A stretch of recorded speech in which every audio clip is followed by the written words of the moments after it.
লাগছে ভালো তোরে দেখে পড়ছে প্রেমে মন। এই প্রথম মনে হয় আমি আমার হাজবেন্ডের সামনে দাঁড়িয়ে দুলাভাইয়ের সাথে রোমান্স করতেছিলাম। তোরে এক দেখাতে মনে ধরেছেতে আমি এই প্রথম আমার দুলাভাইয়ের সাথে শুটিং করেছি। মানে দুলাভাই বলতে আঁচল আখি, সে হচ্ছে আমার ফ্রেন্ড।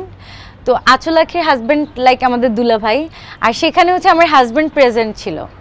মানে এই প্রথম মনে হয় আমি আমার হাজব্যান্ডের সামনে দাঁড়িয়ে দুলাভাইয়ের সাথে রোমান্স করতেছিলাম। এই জিনিসটা খুব মানে ফানি ছিল। আর আমার হাজব্যান্ড আর কি মনিটরে বসে বসে আর কি পুরো শুটিংটা দেখছিল। তা আমি একবার ভাবছিলাম যে মানে ও কিছু বলে নাকি, দেখলাম যে না, ও খুব সুন্দরভাবে আমাকে নিয়েছে, যে কাজ তো কাজই।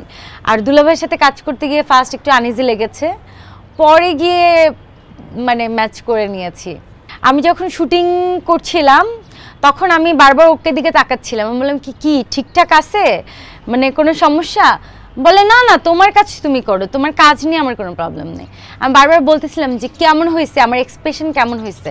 মানে আমি দূর থেকে ওকে ইশারা দিচ্ছিলাম যে এক্সপ্রেশন ঠিক আছে, কেমন হয়েছে, কোনো প্রবলেম? বলে কি না না ঠিক আছে ঠিক আছে। মানে ও আমাকে সাপোর্ট দিচ্ছিল। আমার মনে হয় যে আমার আরও অনেক টাইম আছে, কারণ আমার কেরিয়ারের মাত্র শুরু, এখনও শেষ হয়নি। আর কেরিয়ার জীবনে আমার যতদিন আমার গ্ল্যামার থাকবে, আমার ফিটনেস থাকবে, আমি যতদিন আমার এই সৌন্দর্যকে ধরে রাখতে পারবো, ততদিনে আমি দর্শকের কাছে আকর্ষণীয়। আর যতদিন আমি আকর্ষণীয় আছি, আমি ততদিন তো অবশ্যই নায়িকার রোলেই কাজ করব। আর তারপর একটা পর্যায়ে পরে গিয়ে আর তো নায়িকা চরিত্র করা যায় না, কারণ তখন এজ হয়ে যায়। আর যখন মানুষ একটু বয়স হয়ে যায় তখন তো একটু অন্য ক্যারেক্টারগুলো করতে হয়। তা আমার মনে হয় যে আমার যতদিন আমার গ্ল্যামার আছে, আমার সৌন্দর্য আছে, আমি ততদিন নায়িকা কাজ করব। কিন্তু এরপরে কখনো এই যে বোন করা, আন্টি ক্যারেক্টার করা, মা চরিত্র করা, এরকম কোনো চরিত্র আমার আর করা হবে না।